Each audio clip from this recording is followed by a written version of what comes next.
training. How do you get through the day? What I want you to start by doing is lying on the floor.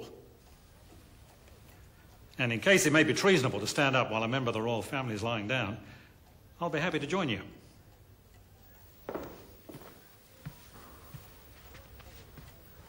Well, I think we should all lie on the floor. And just pray that no reporters have binoculars trained on the windows of Mr. Logue's consulting rooms. Now what? Now we're on the same level. I'd like you to put your hands on your diaphragm. Good Lord, I don't think I could find mine. Now what? We breathe. You do breathe, do you? This is an original form of treatment, Mr. Logue. Do you charge people for your advice? We breathe. Like this.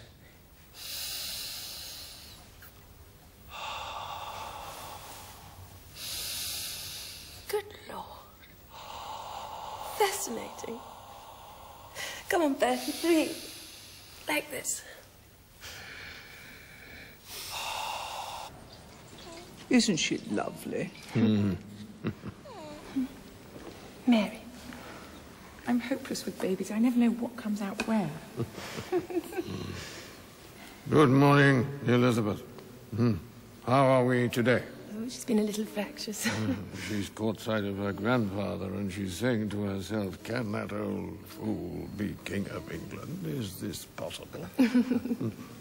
Or maybe she's caught a glimpse of her uncle. Enough to disillusion the most optimistic infant. Do hold her. She's so good for you. David.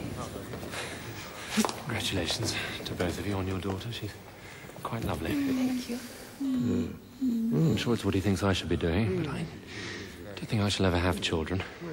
The thought of him grimacing at them is enough to put one off entirely. Someday, David, I suppose. Well, I mean, the family. Ah, the line of succession, you mean? Why is that all that anyone ever talks about? Is one a sort of a prize bull? You're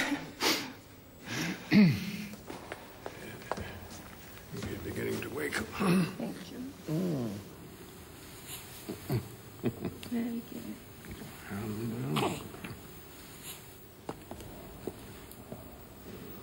I hear you are going to address the working class in Birmingham. I trust you'll tell them that they should stop trying to run the country and leave that job to people who are more qualified to do so. Such as yourself, presumably. I have no pretensions of being able to run anything. But I do know a few fellows who can. I'm a very ordinary sort of chap. As are you, David. The difference between us is that you seem to be unaware of this very important fact. Don't make an ass of yourself, talking to the workers. No, but you really They're not as stupid as they look. I sometimes think, Father, that you have no faith in my political principles. You think right. You have no political principles. Bertie may be defeated by 3 or 4 consonants. But at least he shows some traces of character. Dearly beloved, shall we begin the ceremony? Yeah.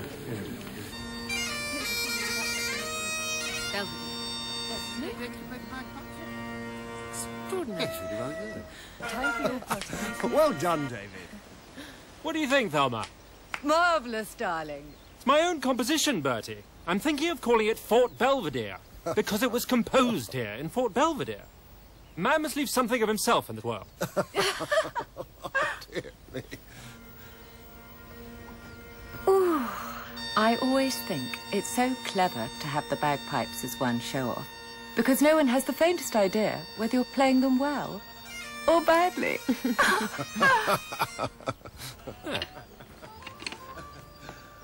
Bravo! Thank you. Thank you so much. You're too kind. Now, I just got sent these from America. Apparently they're unbreakable. Shall we see if they really are?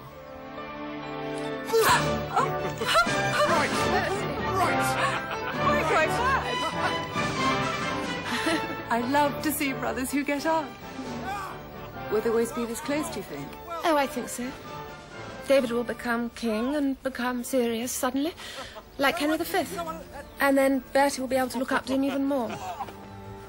And he'll put me away like Falstaff. Darling, don't look so upset. Married to someone else already. At least I was last time I looked.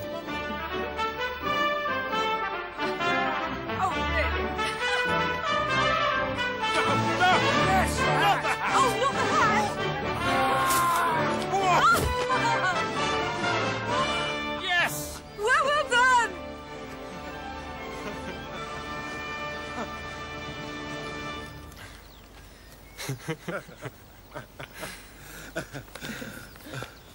Something about father. The king is not well. Again. They keep implying he might die. I really can't believe that, can you? You know, it's funny, I feel absolutely nothing at all. It's a matter of entire indifference to me whether our father is well or ill. You know, I really couldn't give a damn.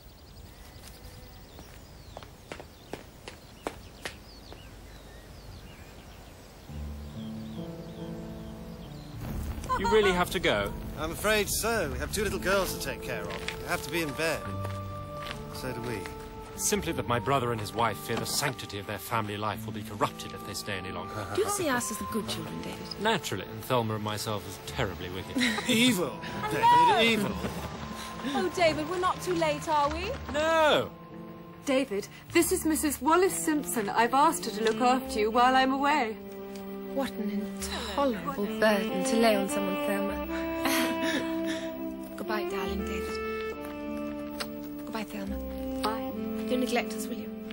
You know how Bertie loves to sing. Goodbye, David. Bertie. Selma, many thanks.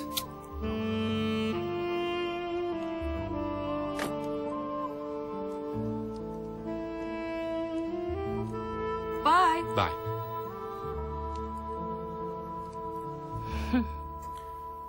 You know why I've called you here. This American woman, this married American woman, Mrs. Simpson.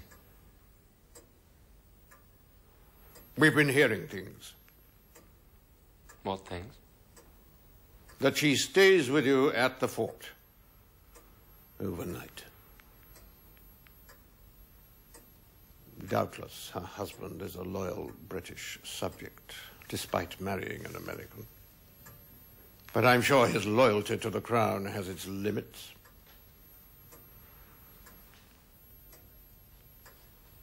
Your mother heard a rumor that this woman was practically selling tickets for a royal function. The Queen, you see, is worried that Mrs. Simpson might expect to be received by her.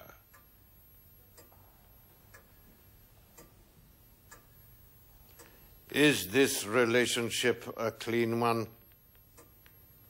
I swear to you on my honor, sir, that it is. Nothing improper has taken place between us. She's simply a wonderful woman whose company makes me very happy.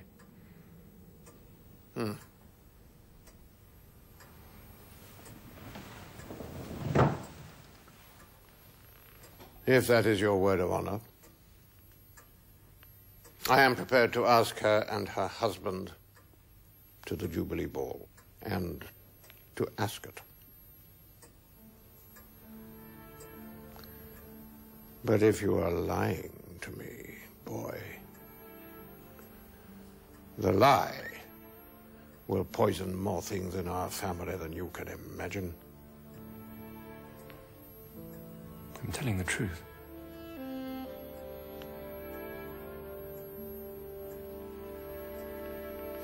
But I don't want to be a rabbit anymore. And that is where we must end. Can't you finish the story, please? I have to go, my dears, but in case you can't be left in suspense, the boy rabbit marries the girl rabbit and they live happily ever after. I have to meet Wallace at Emerald Cunard's at 8, or I shall be shot. And she and Mr. Simpson are invited.